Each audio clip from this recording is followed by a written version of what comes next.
ba naman si Bongbong Marcos? Duwag na duwag harapin ang taong bayan dahil habang nagkakasa ng welga sa LTFRB, nasaan ang presidente?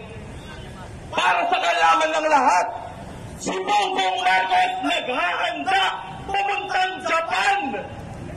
Piruin ninyo yun, ang presidente sa harap ng paghihirap ng sambayanan, sa harap ng walang katiyakan sa hanap buhay, nagpapakasarap sa ibang bansa. Yan ba ang presidenteng gusto natin? Kaya malinaw, Bongbong Marcos, Wadis at Bautista, huwag niyong gawing tanga ang mga tsuper at operator para ipalunok sa kanila ang isang bulok na programa ng PUV Modernization Program. Hindi tanga ang mga tsuper at operator na gusto mong mag-consolidate.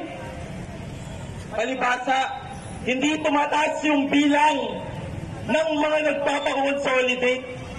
Ang tumataas, presyo ng bilihin, presyo ng gasolina, presyo ng pamasahe.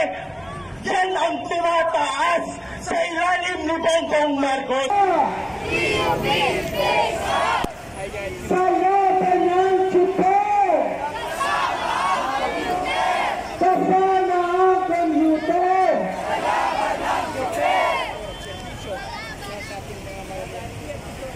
Bago po natin itong hayaan ng ating programa, manatili po sa ating hanay. At pakinggan po natin ang pahayag ng pagpapatuloy ng pagpilas ng mga tsuper. Yan, tuloy-tuloy po tayong mag-organisa sa ating mga ruta dahil hindi po tayo papayag na ganun-ganun lang ang gagawin ni Pangulong Marcos sa ating mga ipinagmamalaki nating yaman na jeepney o traditional jeepney.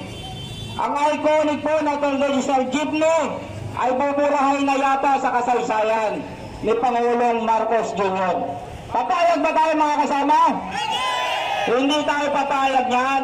Diyan natin pinag-aaral ang ating mga anak, ang pambuhay ng pamilya at ang pangbayad ng upa at kung ano pang mga matuwet pa rin. Dekada-dekada tayong nagserbisyo, alalahanin niyo yan sa mga malalaking korporasyon.